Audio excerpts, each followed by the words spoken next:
Oh, hi there. Welcome to the Fun Kids Book Club. My name is Bex, and this week is quite a special one, actually. I'm going to be chatting to Ruth Doyle. Not only is she an amazing author with her brand new book out, she is also the mum of Anna Louise, who hosts our weekend club show. So I decided to have a little chat with both of them, and this is what happened. I am joined down the line by quite an extraordinary situation, actually.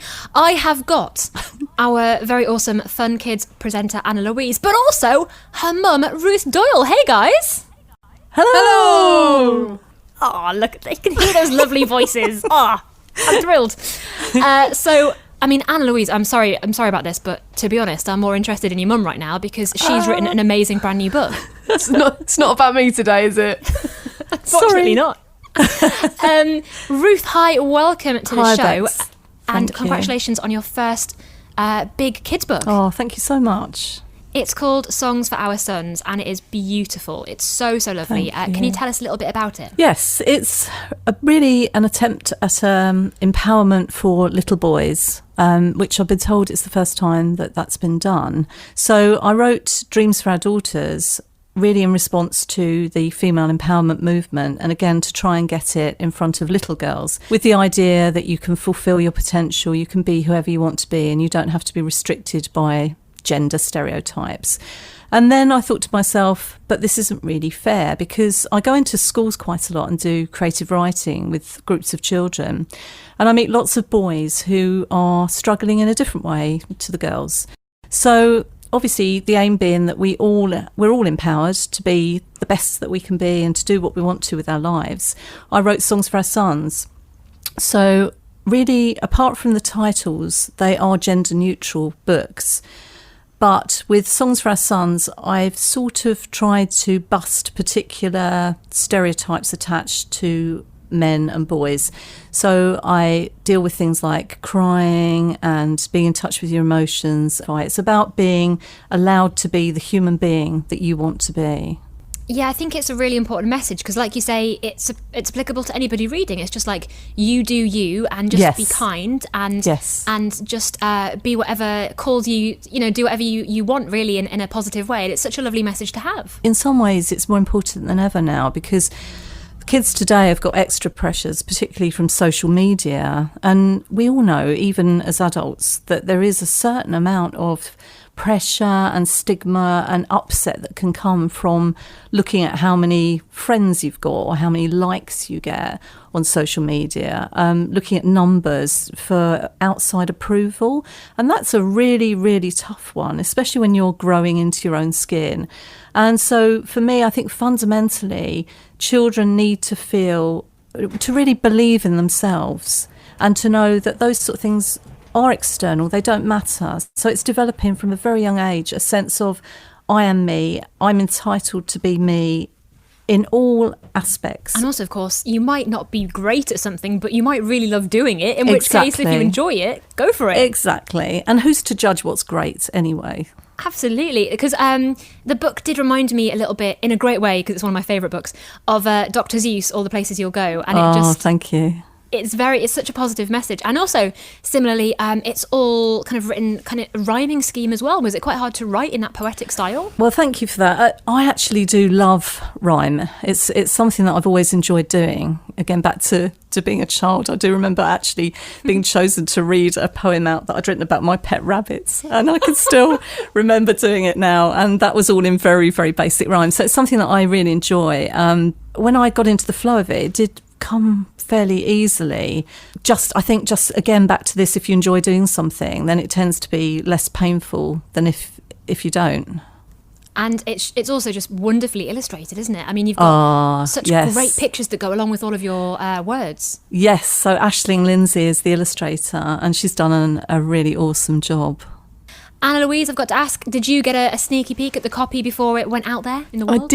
I did. I'm so proud of Mum. It was amazing because I knew nothing about the industry. Obviously, I've known since I was tiny that Mum is a writer and is incredibly talented. But when Mum got this big break a few years ago, it was incredible getting all the behind-the-scenes action and seeing Mum initially have that first idea, you know, that birth of the idea of the book, and Mum spending hours writing, sitting down on the farm in her little office, and then seeing it get picked up and selling to a publisher and us having our celebrations. And then slowly through came the illustrations, and we got to see them right from when they were kind of pencil sketches to when the colour started coming in and seeing where the words would appear on the page.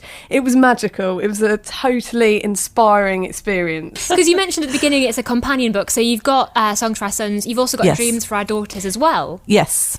So And is it a similar vibe with that one? it is. The idea being, I think, that the books are interchangeable. So with Dreams for Our Daughters, it's about girls being free to be whoever they want to be and pursue whatever career, about working and valuing the internal part of you that is growing all the time as you're growing, and is the beautiful part. And the external is just, you know, whatever you happen to have been given, but it's not you. It doesn't define you. So there were certain issues that I slanted towards traditional gender concepts. But apart from that, I think and hope that there'll be certain things in each book, either book, that children might identify and might find helpful. They're beautiful, and they're kind of books that you could read on your own, or you could get a grown-up to read with you. I'm sure grown-ups would be thrilled to read them to their little ones as well. Thank you. We should also say, as a lot of our listeners will know, you guys have your very own mini farm. Is that correct? We do! Yes. Now, we hear a lot from Anna Louise about the farm, but I want to know, Ruth, does she do as much work as we think she does? Does she Well, actually let put me- in the hard graft?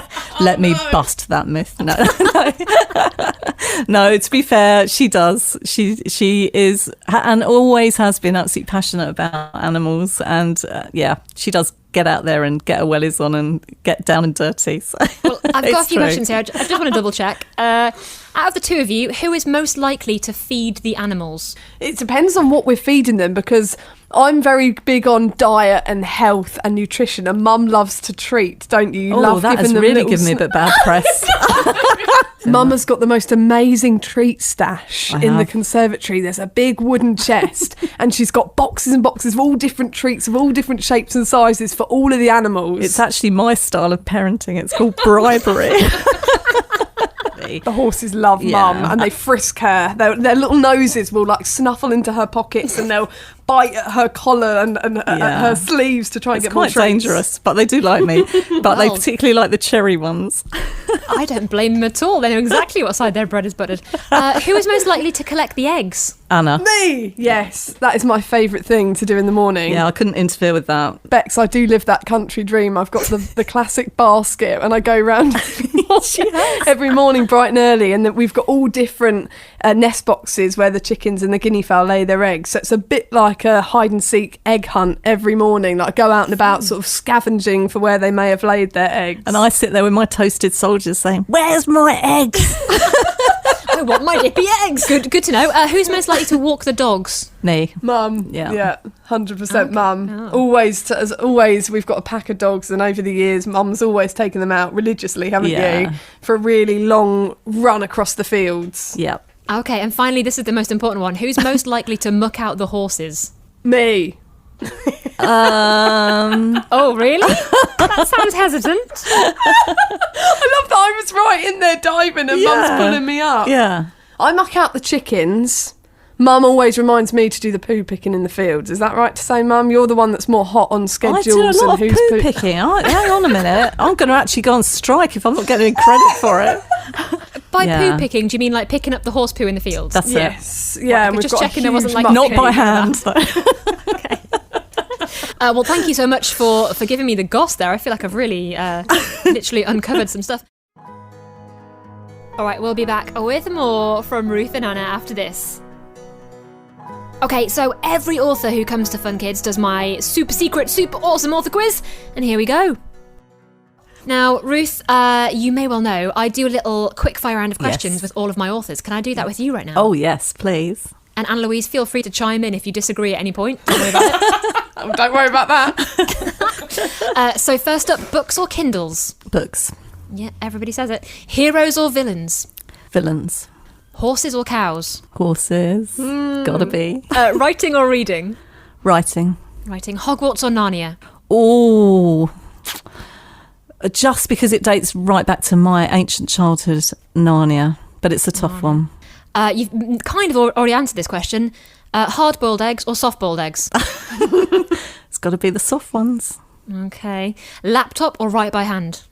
Bit of both. This is quite tricky, and I'm sorry for this in advance. Sons or daughters? Do you know, I thought you were going to ask me that. And I'm going to say gender neutral. Oh. Do you write 9 to 5 or do you write when you fancy? No, whenever. Yeah. Whenever you can. Paddington Bear or Winnie the Pooh? Paddington every time. And finally, the big one, let's face it, salt and vinegar or cheese and onion? Salt and vinegar, loads Yes. and loads and loads of it. I was worried you were going to go against the grain there. But I couldn't do that to you. I was like, she knows what she's doing here. Well, guys, thank you so much for Thank chatting to you, us. Bex. And why don't we have a little reading from Ruth as well? So this is for the podcast only. It's a little extra special bit. We're going to have Ruth right now read one of her favourite bits from Songs for Our Sons. So Ruth, when you're ready, take it away. Songs for Our Sons. Born on this star-scattered night, kissed by the cosmos, a child made of moonbeams.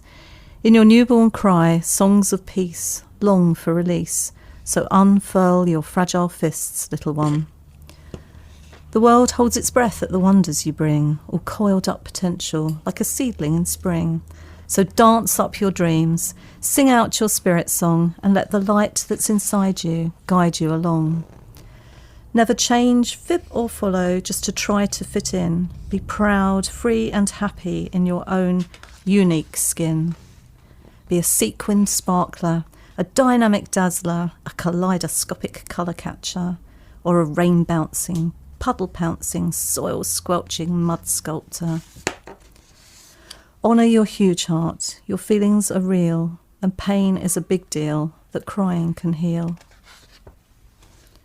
If anger invades you, breathe out long and slow, and let in the joy as the bad feelings go.